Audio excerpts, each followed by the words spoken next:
بسم اللہ کے با سے متعلق بیان۔ بسم اللہ الرحمن الرحیم کے اندر با جو ہے وہ حرف جر ہے، اور حرف جر کو جو ہے وہ کسی متعلق کی ضرورت ہوتی ہے۔ تو یہاں پہ قاضی صاحب نے 3 احتمالات کا ذکر کیا۔ پہلا احتمال تقدیر عبارت یہ ہو بسم اللہ اقرأ، یعنی فعل محذوف اقرأ مانے۔ دوسرا احتمال بسم اللہ ابدأ، اور تیسرا احتمال بسم اللہ ابتدائی۔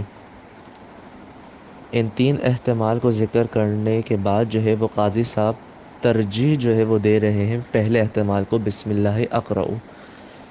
یعنی کہ فعل خاص مقدر مانا جائے بسم اللہ کے بعد۔ وجہ یہ کہ قرآن پڑھتے وقت جو ہے آپ اللہ کے نام کے بعد جو ہے وہ قرات کریں گے، تو اس وجہ سے یہاں پہ فعل خاص ماننا، کیونکہ اس پہ قرینہ موجود ہے، یہ بہتر ہے۔ پھر ایک قاعدہ ذکر کیا کہ کہاں پہ فعل خاص کو مانا جا سکتا ہے، تو کہہ رہے ہیں کہ بسم اللہ کو جس چیز کا مبدا بنایا جائے تو وہاں پہ فعل خاص کو ہم مضمر مان لیتے ہیں، یعنی اس کو وہاں پہ محذوف مان لیتے ہیں۔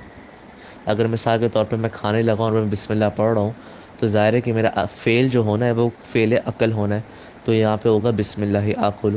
اب اگر میں کھیلنے لگا ہوں تو بسم اللہ العب ہو جائے گا۔ اسی طرح کیونکہ قرآن کی تلاوت کی جاتی ہے، اس کو پڑھا جاتا ہے، تو یہاں پہ بسم اللہ اقرأ ہو جائے گا۔ یہ تو وجہ بیان، یہ تو قاعدہ بیان کیا، اور وجہ اس کی ترجیح جو ہے پہلے احتمال کی باقی 2 احتمال سے ہے کہ اگر ہم فعل عام مانتے جو دوسرا احتمال ہے بسم اللہ ابدأ کا، تو یہاں پہ کوئی قرینہ نہیں ہے اس بات کا کہ یہاں پہ فعل ابتدا جو ہے وہ محذوف ہے۔ اور اگر ہم تیسرا احتمال لیتے بسم اللہ ابتدائی، تو اس کے اندر جو ہے وہ زیادہ جو ہے چیزیں مضمر اور محذوف ماننی پڑتی، اور اضمار جتنا کم ہو، حذف جتنا کم ہو اتنا بہتر ہے، کیونکہ وہاں پہ آپ کو صرف اقرأ فعل محذوف ماننا پڑتا، یہاں آپ کو ابتدائی اور پھر قائنون اس کی خبر پورا ایک جملہ محذوف ماننا پڑے گا۔ پھر یہاں پہ سوال یہ پیدا ہوتا ہے کہ بسم اللہ جو ہے یہ معمول ہے اقرأ فعل کا، تو عامل جو ہے وہ مقدم ہوتا ہے اور معمول مؤخر ہوتا ہے، تو اقرأ بسم اللہ ہونا چاہیے تھا، مگر آپ تقدیر عبارت نکال رہے ہیں بسم اللہ اقرأ۔ اس کی کیا وجہ ہے؟ اس کی وجہ انہوں نے یہ بیان کی کہ معمول کو مقدم کرنا یہ اوقاف نفس ہوتا ہے، یعنی دل میں زیادہ اچھی طرح بیٹھتا ہے، جیسے کہ بسم اللہ مجریہا، ایاک نعبد ہے، دل کے اندر زیادہ بیٹھنے والی چیز ہے، اس وجہ اس کو مقدم کیا۔ اور اس کی وجہ یہ بھی ہے کہ اللہ تعالیٰ بذات خود جو ہے وہ ان کو زیادہ شرف حاصل ہے کسی کے فعل قرات سے، اس وجہ سے مقدم کیا۔ اور اس وجہ سے بھی مقدم کیا کہ یہ ادل علی الاختصاص ہے، یعنی توحید پر دلالت کرنے میں اللہ تعالیٰ کے نام کو مقدم کرنا یہ اختصاص پہ دلالت کرتے ہیں کہ جو کام میں کر رہا ہوں وہ صرف اللہ ہی کے نام کے ذریعے سے کر رہا ہوں۔ اور تعظیم کے اندر بھی اس کا جو ہے وہ دخل زیادہ ہے کہ اللہ کا ذکر آپ پہلے کر رہے ہیں، پھر جو آپ اپنا کام کرنے لگیں آپ اس کا ذکر کر رہے ہیں، اور پھر وجود کے اعتبار سے زیادہ اوفق ہے، زیادہ موافق ہے اس کے، کیونکہ جو بھی چیز ہوگی وہ ظاہر ہے کہ اللہ کے وجود کے بعد ہوگی، جو بھی فعل ہوگا انسان کا وہ اللہ کے وجود کے بعد ہوگا، تو وجود کے اعتبار سے بھی اللہ انسان کے فعل پہ مقدم ہے، اس وجہ سے اللہ اور اللہ کے نام کو ہم اپنے فعل پہ مقدم مانتے ہیں۔ اور مقدم کیوں نہ مانا جائے؟ اس وجہ سے کہ شرعاً جو ہے،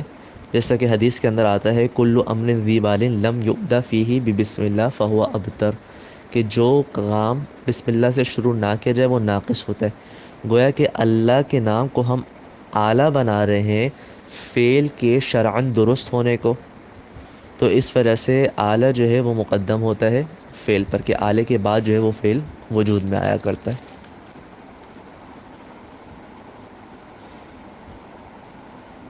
یہ تو اس صورت کے اندر تھا جب ہم با کو جو ہے وہ استعانت کے لیے مانیں۔ با کے کئی معنی آتے ہیں با حرف جر کے، اگر با حرف جر کو استعانہ کے معنی میں مانے تو اس صورت میں یہ احتمالات ہوں گے۔ دوسرا قول یہ ذکر کیا قاضی صاحب نے کہ با جو ہے وہ مسابحت کے لیے مان لیا جائے، یعنی ملابست کے لیے، تو اس صورت میں تقدیر عبارت ہوگی متبرکن بسم اللہ تعالی اقرأ، یعنی اقرأ جو ہے وہ فعل فاعل ہو جائے گا، اور متبرکن جو ہے وہ حال ہو جائے گا، اور بسم اللہ کا تعلق اس حال کے فائل سے، نہ کہ اقرا و فعل کے فائل سے۔ پھر سوال یہاں پہ یہ ہوتا ہے کہ اللہ تعالیٰ اپنے نام سے تبرک کس وجہ سے کر رہے ہیں؟ کلام تو اللہ تعالیٰ کا ہے، تو یہاں پہ تبرک اللہ تعالیٰ اپنے نام سے کرنے کا مطلب سمجھ نہیں آتا۔ تو یہاں پہ قاضی صاحب یہ بتانا چاہ رہے ہیں کہ در حقیقت اللہ تعالیٰ بندے کی زبان سے یہ کہلوا رہے ہیں بسم اللہ الرحمن الرحیم، گویا تعلیم دے رہے ہیں بندے کو کہ کس طرح اللہ کے نام سے برکت حاصل کی جاتی ہے، اور کس طرح جو ہے اللہ کی نعمتوں کی حمد ذکر کی جاتی ہے، اور کس طرح اللہ سے جو ہے وہ مانگا جاتا ہے۔